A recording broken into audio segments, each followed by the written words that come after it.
संघर्ष के उस रास्ते को चुना और इन्होंने फैसला लिया कि अपने घर के लिए इनको कमाई करनी है और इसमें जोमेटो सहारा बना।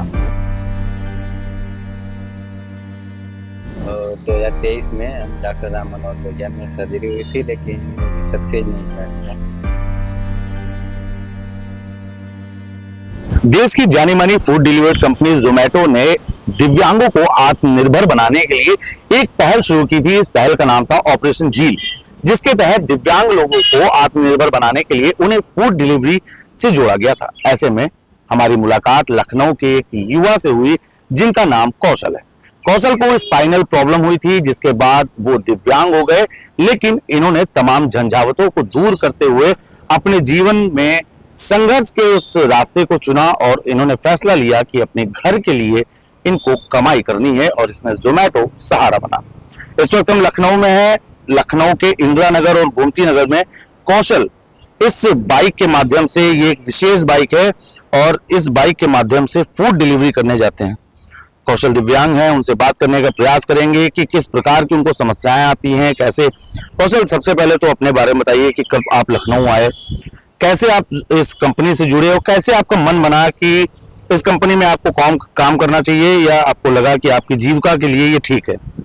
मैं नवंबर में आया था, पिछले साल नवंबर में आके ज्वाइन किया था लखनऊ ये जोमेटो, जो कि काम करने में काफ़ी अच्छा रहता है।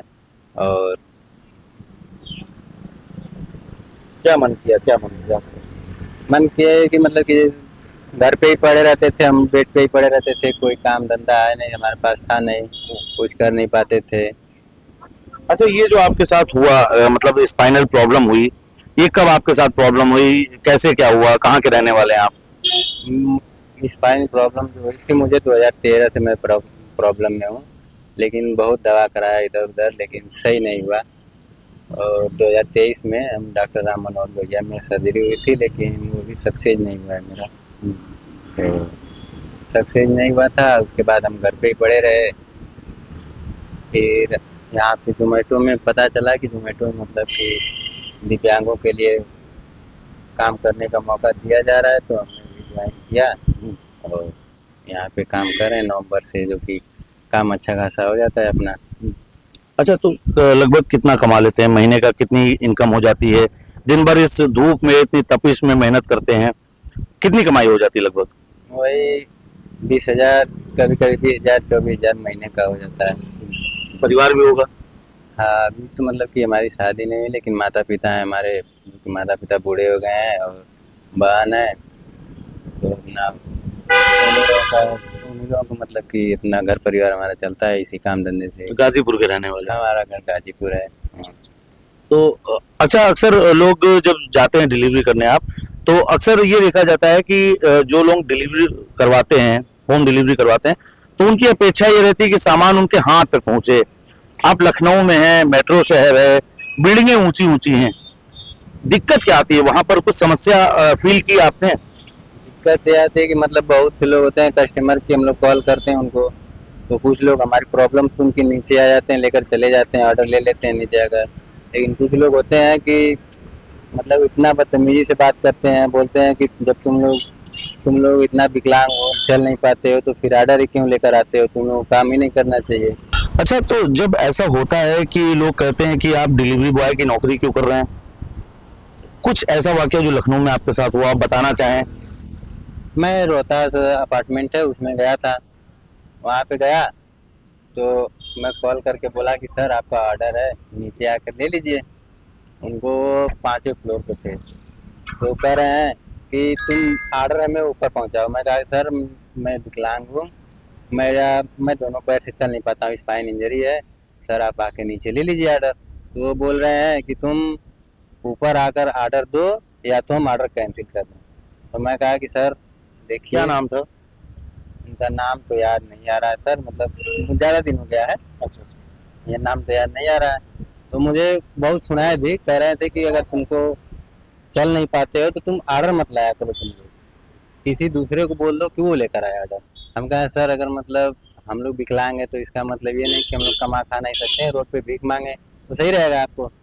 मैं बोला उनसे कि रोड पे अगर हम लोग खड़े होकर भीख मांगे या बैठ के भीख मांगे तो अपनों को अच्छा लगेगा। तो वो कुछ नहीं बोले, फोन काट दिए, लेकिन ऑर्डर लेने नहीं आए। तो मैं कम से कम आधे घंटा वेट किया, उसके बाद गार्ड से बोल के तो गार्ड लेकर गया तो दिया ऑर्डर। अच्छा, कुछ जगहों पर ऐसा होता है कि जैसे कंपनी ने ये भी कहा था कि जहां पर गार्ड होंगे वो रिसीव कर लेंगे, तो इसको लेकर भी तमाम लोग ऐसे होंगे जो शिकायत करते होंगे कि गार्ड को क्यों दे दिया।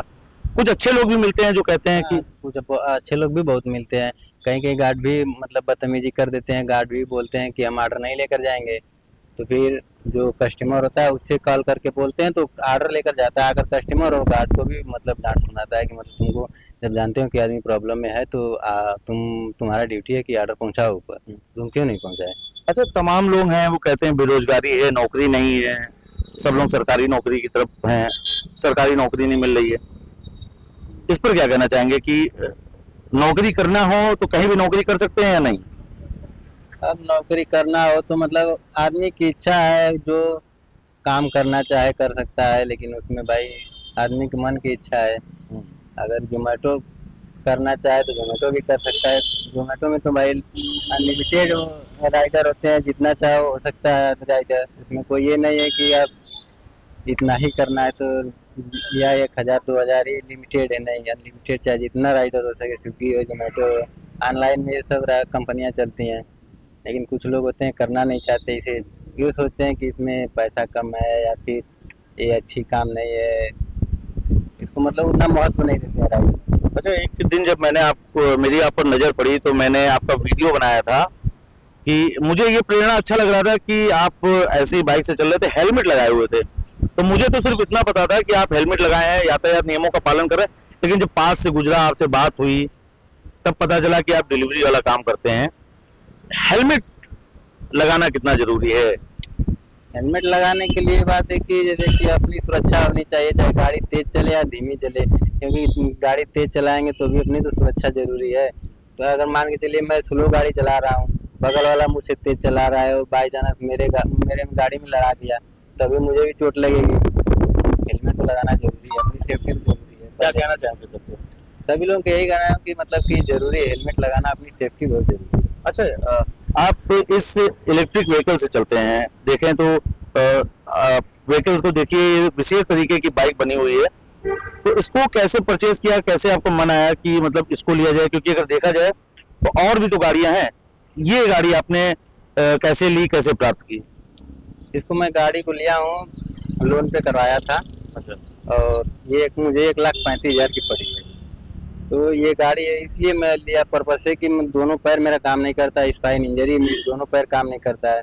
तो इसे आगे पीछे गाड़ी चल सकती है। अगर बटन दिया है, बटन आगे करेंगे तो ये आगे जाएगी, और बैक वाला रिवर्स वाला दबाएंगे बटन तो गाड़ी पीछे जाएगी, ताकि पैर नीचे नहीं हमें करना पड़ेगा। और वैसे भी मेरा पैर दोनों काम नहीं करता है। अच्छा, मतलब बार बार उतरने बैठने वाली जो समस्या थी कि गाड़ी कहीं मोड़ना है, तो उन समस्याओं से ये मुक्ति आपको दिला देती है। हाँ हाँ, मतलब कि आराम से बैक करके गाड़ी घुमा सकते हैं कहीं भी। अच्छा, बात करें तो उत्तर प्रदेश में दिव्यांगों के लिए बड़ी योजनाएं चलाई जाती हैं। सूबे के मुखिया योगी आदित्यनाथ भी कहते हैं कि हर तरीके से लोगों को लाभान्वित किया जाएगा। आपकी क्या अपेक्षा है, क्या कहना चाहेंगे? आप तो चुप हो गए। बात है कि अब ये दिव्यांगों के लिए तो फिर परेशान मत होइए, क्या कहना चाहेंगे आप बताइए, आवाज पहुंचेगी आप तक, आपकी वहां तक, मत परेशान होइए आप। जैसे कि योगी आदित्यनाथ तो जो भी सरकार करती है, लेकिन बीच में बैठे लोग पहुंचने दे देते हैं दिव्यांगों के पास, या जो गरीब लोग हैं उनके पास जो योजनाएं पहुंच नहीं पाती है पूरी। आपके साथ कुछ ऐसा हुआ? हाँ, क्योंकि बात है कि अभी तक साइकिल के लिए बहुत भी प्रयास कर चुके कई हम, जो सरकारी साइकिल मिलती है ट्राई साइकिल बैटरी वाली, अपने यहाँ बहुत कोशिश कर चुका, लेकिन अभी तक हमें मिली नहीं वो साइकिल। बहुत विधायक के यहाँ गए आए, लेकिन गाजीपुर? हाँ, गाजीपुर में, लेकिन हमें सरकारी साइकिल अभी मिली नहीं थी। उसके इसीलिए मुझे पैसे इकट्ठे करके और दूसरों से पैसे लेके लोन पे गाड़ी करवा के तब गाड़ी तो खरीदा। अभी किस्त भी जारी होगी इसकी? अभी इसकी किस्त भी भरता हूँ, यही काम कर रहे हैं। मतलब योगी जी से आप ये कहना चाह रहे हैं कि जो आपके अधिकारी हैं, उन्होंने बीच में गलत किया आपके साथ? हाँ, अभी तक वही मैं तो बता रहा हूँ ना, बहुत बार इधर उधर सभी लोगों से मिला जुला, लेकिन लोग कहते हैं यहाँ चलिए, यहाँ गाड़ी मिल जाएगी यहाँ, लेकिन अभी तक हमें गाड़ी मिली। योगी जी पर भरोसा है कि अगर योगी जी तक यह बात पहुंच जाएगी तो आपको गाड़ी मिल जाएगी? हाँ मिल जाएगी। सरकार थोड़ा वही जो भी अब बीच में अधिकारी बैठे हैं उन लोगों को थोड़ा अगर कड़ी मतलब कड़ाई करे तो विकलांगों को इतना दौड़ धूप नहीं करना पड़ेगा। ये समस्या क्योंकि विकलांग ऐसे ही परेशान रहता है। पहले तो कहीं जाना हो तो 10 बार सोचना पड़ता है कि कोई साथ जाए ना जाए। अगर यहाँ से हम लोगों को 5 किलोमीटर भी जाना पड़े तो अपने पास गाड़ी नहीं है, तो फिर या तो ऑटो करो या कोई भी साधन करो, तो वही 500-600 रुपये किराया लगेगा। और ऐसे ही परेशान है आदमी तो कहाँ से पैसा लाएगा करने के लिए। तो अच्छा, सड़क पर चलते हैं, हेलमेट वगैरह भी लगाए रहते हैं, क्या और समस्याएं आती हैं? कुछ समस्याएं ऐसी जो आप कहना चाहें या रिक्वेस्ट करना चाहें लोगों से?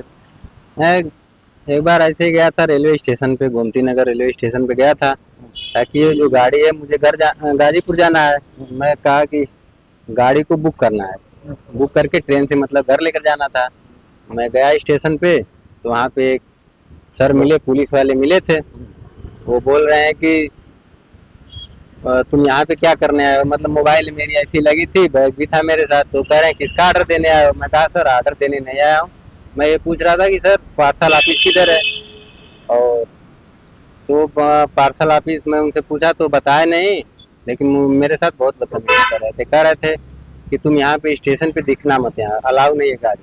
मैं कहा ठीक है सर, मैं चल नहीं पाता हूँ, विकलांग हूँ दोनों पैर से, स्पाइन इंजरी है मेरा, तो अगर मुझे कोई भी काम होगा तो मुझे प्लेटफार्म पे तो आना ही पड़ेगा। तो अगर गाड़ी प्लेटफॉर्म पर लेकर गाड़ी चले गए थे क्या? हाँ, अच्छा। तो मैं वो कह रहे हैं कि अलाउ नहीं। मैं कहा ठीक है सर अलाउ नहीं है, मजबूरी है मेरी तभी तो लेकर आ रहा हूँ। अगर मैं भी पैर से सही होता तो गाड़ी थोड़े प्लेटफार्म पे लेकर आता है, मुझे भी पता है कि अलाउ नहीं है। तो कह रहे हैं कि तुम यहाँ पे दिखना मत, नहीं तो मैं तुम्हारा चालान कर दूंगा।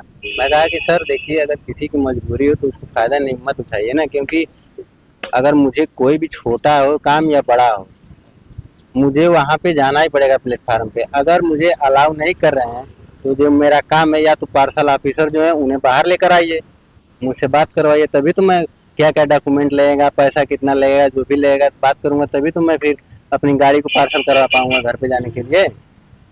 तो मुझे सुना रहे थे कि तुमसे बड़ी गाड़ी मेरे पास है, मैं भी चाहूँ तो प्लेटफार्म पे गाड़ी क्या चला। नाम था? नाम देखे थे कुछ? नाम उनका देखा नहीं था, रात का टाइम था तो नाम नहीं देखा था मैं उनका। वहाँ से मतलब वो भगा दी मुझे। मैं कहा ठीक है सर, मैं चला आया, फिर प्लेटफार्म नंबर 1 के साइड आया तो यहाँ नीचे झाड़ू करने वाले थे, तो उनसे पूछा तो बात करवाए मुझे, बात हो गई थी, लेकिन वो बहुत बदतमीजी से बात कर रहे थे। बहुत मुसीबतें झेलनी पड़ती हैं कौशल। हाँ, मुसीबतें बहुत झेलनी पड़ती है, लेकिन क्या किया जाए, मजबूरी है। लोग सुना देते हैं, हम लोगों को सुनाते बहुत हैं, ये नहीं सोचते हैं कि आदमी मजबूरी में कमा रहा है। कितने लोगों के तो हाथ पैर अच्छे हैं, वो भी खड़े होकर रास्ते में भीख मांगने लगते हैं। बड़ी बात है ये बहुत बड़ी बात है कि जिनको कुछ छोटी सी भी समस्या होती है, और खासकर अगर बात करें राजधानी में, तो आपको जगह जगह भीख मांगते दिख जाएंगे। लेकिन कुछ ऐसे युवा हैं जो प्रतिमान करते हैं, जो प्रेरणा बनते हैं, और शायद कौशल उन्हीं में से एक है। कौशल अपने परिवार को चलाने के लिए अपने जीवन जो पहले से ही संघर्ष में है, उसे और संघर्षशील बना रहे हैं। लोगों का क्या व्यवहार बदला आपके प्रति जब ऐसी घटना हुई, लोगों को पता चला कि अब चल नहीं पाएंगे? व्यवहार बदला क्या किसी का, दोस्तों का, परिवार का, रिश्तेदारों में? नहीं, रिश्तेदार लोग तो सभी मतलब वैसे ही रहते हैं जैसे पहले रहते थे। रिश्तेदार लोग भी आते जाते रहते हैं, मिलते जुलते रहते हैं, लेकिन भाई थोड़ा बहुत तो फर्क आ ही जाता है गांव में और दोस्तों में। फर्क आ जाता है? क्या फर्क आया, कुछ बताएं? फर्क तो बहुत आ जाता है। कितने लोग सोचते हैं कि अपना गांव में ही अपने किसी को कुछ बोल दो या कुछ कह दो, मतलब कोई गलती भी कर दे तो उसे समझाओ या कुछ कहो तो वो सुना के जाता है कि ये क्या कुछ कर ही लेंगे लोग। तो यहाँ किराए पर रहते हैं? हाँ, यहाँ पे किराए पे ही रहते हैं। तो किराया चला जाता है, इसकी किस्त चली जाती है, परिवार की जिम्मेदारी, आपका क्या बचता है? वह मतलब परिवार में अच्छा खासा से रह जाता है, मतलब परिवार की मतलब अपना रोजी रोटी चल जाता है, वही बहुत है। नौकरी की नौकरी चल जाती है। रोजी रोटी चली जाती है, अपना 20,000 रुपये, 18,000, 20,000 हो जाता है। अपना काम धंधा। अच्छा, आपके साथ और भी कुछ दिव्यांग लोग यहाँ लखनऊ में हैं जो डिलीवरी बॉय का काम कर रहे हैं? हाँ, दिव्यांग लोग हैं, करते हैं। सब लोगों के बीच में क्या बात होती है, कुछ बताएंगे? मिलते हैं तो वही हाल चाल हो जाती है अपना। वो लोग भी अपना किराए पर रहते हैं। उन लोग कितने लोगों की तो मतलब शादी भी हो गई है तो अपना परिवार भी लेके वो रहते सब लोग भी ऐसी गाड़ी लिए हैं कि? हैं। नहीं, वो लोग ऐसी गाड़ी नहीं लिए हैं।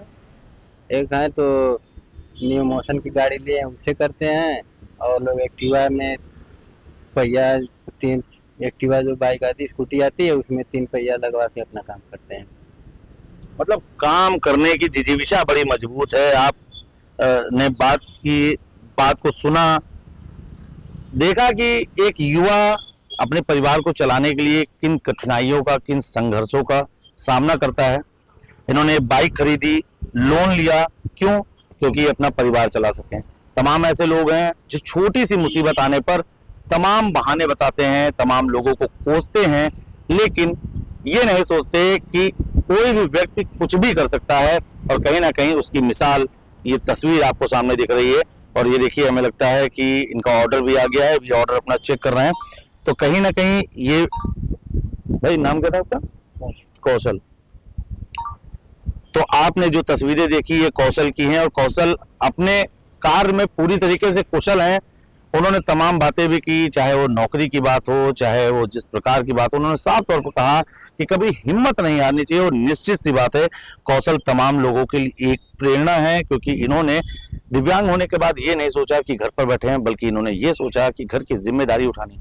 हाँ, उन्होंने एक बात जरूर कही, उनका साफ तौर पर ये जरूर कहना था कि योगी सरकार अच्छा कार्य कर रही है, लेकिन कुछ ऐसे लोग हैं जो उनकी उस कार्य कुशलता की साख को बदनाम करने का प्रयास कर रहे हैं। और जिसका एक प्रत्यक्ष प्रमाण ये है कि इनका कहना है कि इन्होंने कई बार साइकिल के लिए और इलेक्ट्रिक साइकिल के लिए आवेदन किया, लेकिन इनको सुविधा नहीं मिल सकी। एशियन न्यूज की ये अपील है कि अगर मुख्यमंत्री जी तक ये आवाज पहुंची हो तो ऐसे युवाओं को जरूर उत्साहित करें। और खासकर जोमेटो जैसी जो कंपनियां हैं जो इन युवाओं को आत्मनिर्भर बनाने का प्रयास कर रही हैं, इसकी जमकर प्रशंसा होनी चाहिए। वीडियो जर्नलिस्ट शिवांशु पटवा के साथ एशियन न्यूज के लिए लखनऊ से मैं नीतीश मिश्रा।